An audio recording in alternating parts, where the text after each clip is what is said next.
We take you on a journey in one of the most remote areas of India, the state of Arunachal Pradesh, land of the dawn-lit mountains. The Himalayan ranges that extend up to the eastern Arunachal separate it from Tibet. Arunachal is home to 43 tribes. They were very underdeveloped and in some ways cruel. Agriculture primarily drives the economy. It was treated as a reserve and for a long time practically closed to foreign influence.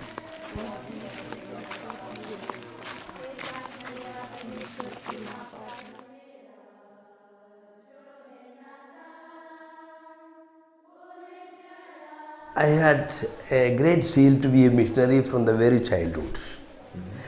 And I opted for this North India. I was a stranger for them and they were a stranger for me. And I did not know their language. But I took this as a challenge. I should not be strung back, but I must go forward. I took my every effort to learn the language and to learn their culture, to eat with them, to sit with them, to speak with them, to go to their houses.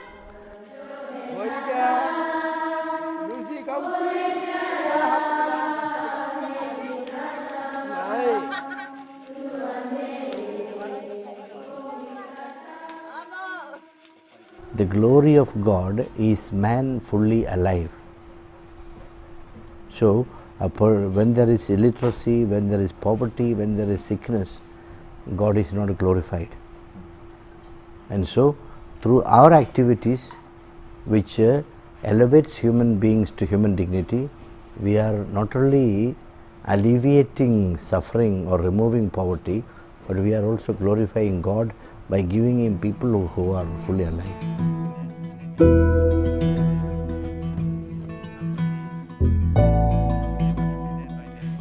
In the Miao area, we met one of the first lay catechists. My catechist, We learned that life was very primitive and there was no knowledge of hygienic care. Animals stayed in the house and people didn't know how to prepare food properly. The tribe was animistic and therefore they worshipped all kinds of objects from nature. 8 years ago he came in contact with the church and responded to the call of Christ. Since the conditions were still very primitive, his work as a catechist mainly involved social welfare. He understood the need of sharing food in times of shortage and looked after those who were sick. As a tribal, he knew the local language and translated the good message. The first contact of the church with Arunachal was made in the south. The state government was hostile to any involvement of the church. The special permits needed to enter the state were not given to religious people.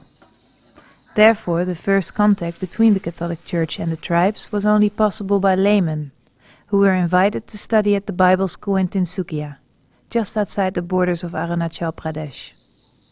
The students who embraced Catholicism returned to sow the seed in their tribes. And it is they who came forward and did the work. We are only just backing them, pushing them and encouraging them, continue to encourage them. Because we are not always there in the village. They are the people who are always in the village.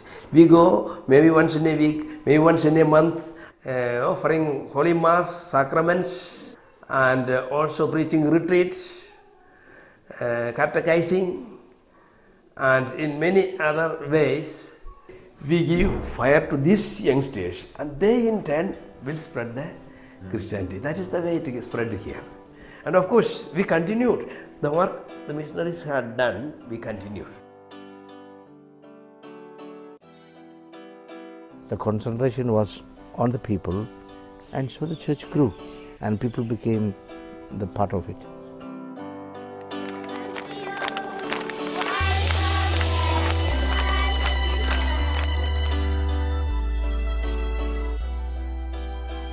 Bishop George felt called to the challenging mission of the Northeast, and as a rector of the Don Bosco Bible School, he became heavily involved with the mission there. He said, "We're not preaching something we have learned. but we are only sharing something we believed and lived. In 2005, the Diocese of Miao was established, and George became its first bishop. Today he continues his ambulant missionary style to be in full contact with the emerging parishes.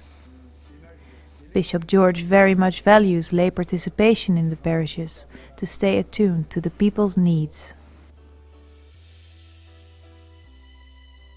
The diocesan policy is based upon integrated missionary effort to proclaim the gospel, to deepen the faith, and to contribute to the human development of the people in the region.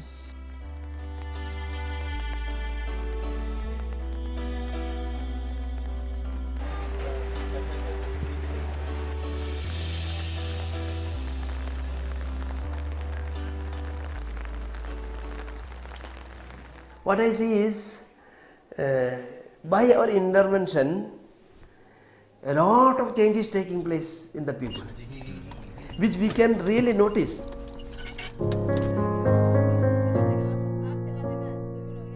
It is not that we made some few buildings that anybody can make, but the people's attitude has changed. Their mentality has changed. They are getting educated. They are becoming more forward in the society. Economically, they are becoming well off. And they take active participation in the church activities. All these are giving a lot of boost in our life.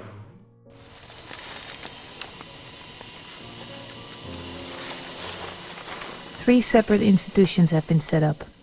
Seva Kendra for human development, the John Henry Newman Foundation for the education, and the Foundation for the Preservation and Promotion of Tribal Cultural Heritage.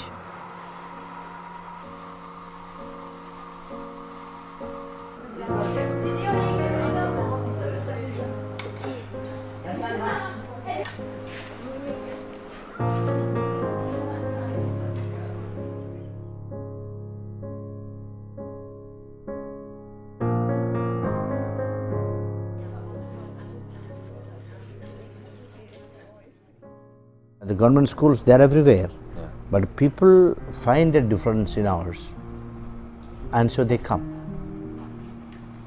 And the difference they find is the familiarity and the contextualization.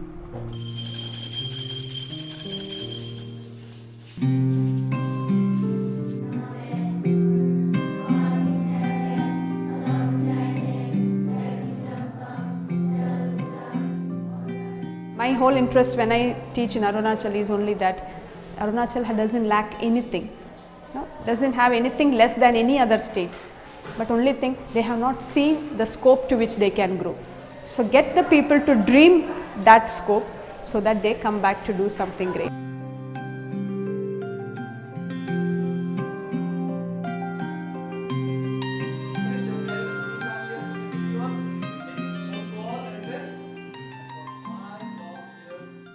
The teaching that we give is in the context of the state, very much rooted in the culture, in their values, with respect to their and the parents, the children, their relations, they are part of the system. If the motivation of that person called Christ is not there, this life is real misery. When you lose that focus, everybody becomes a problem. It's because the other person who is staying with me is not even from my state. We always have different views, different ideas, but everything becomes meaningful only with that person called Christ.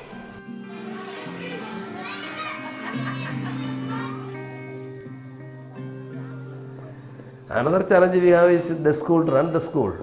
We have to go 881 kilometers from here to go to the main town, from where we can purchase things for any construction, for anything, even food items. So to running a hostel and starting something new is not that easy. And we have to pay to the teachers, and their teachers are to be brought from faraway places like Assam, Manipur and all that. So we have to pay them, but at the same time children are not able to pay properly the fees because they are really poor. If they are really poor and they cannot pay, how to send them away? That we cannot do. We tell them that we will have to go, we will send them and all, but we will never send them. We keep them, give them maximum education, we try maximum to give them maximum help because they have no other way.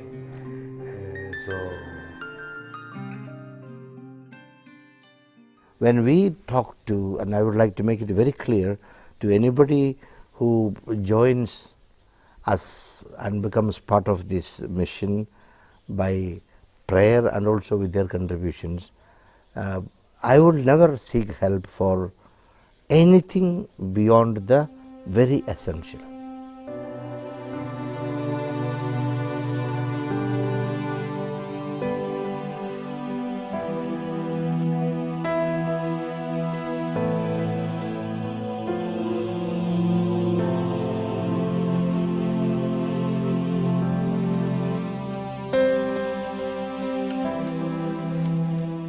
The tribes in the northern part of the state are of a different social type. Generally speaking, they enjoy a higher standard. The families are more individualistic than in the south. Families that become Catholic often have to endure a long period of social exclusion. Alcohol and drug addiction make family life difficult, with generally much domestic violence. The missionary effort in this part of the state is challenging, and not without setbacks and moving stories of endurance and courage. The diocese runs special programs to empower women and to help children cope with the deficient family life at home. We spoke with Sarah, who shared with us her sincere feelings. I don't know the solid bit of prayer, but actually the words don't really matter to me. When I pray to Jesus in my own heart, with my own words. What saddens me the most is that we only have 2 times a year Holy Mass. If a priest or a group of religious people can stay with us through activities in their presence, the people will be joined together and they might come back to the church. I want to thank you for coming all the way from your place, traveling through the jungle and sweating, just to be with me and listen to my story.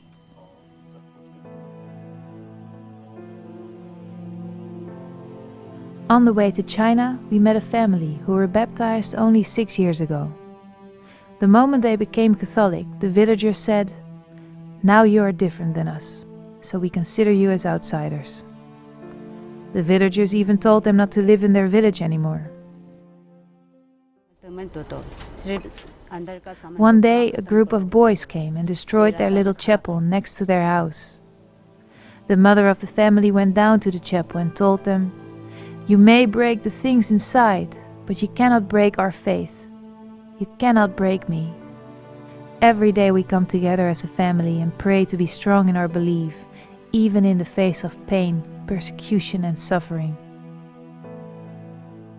See, now when we talk about poverty, it is not only material.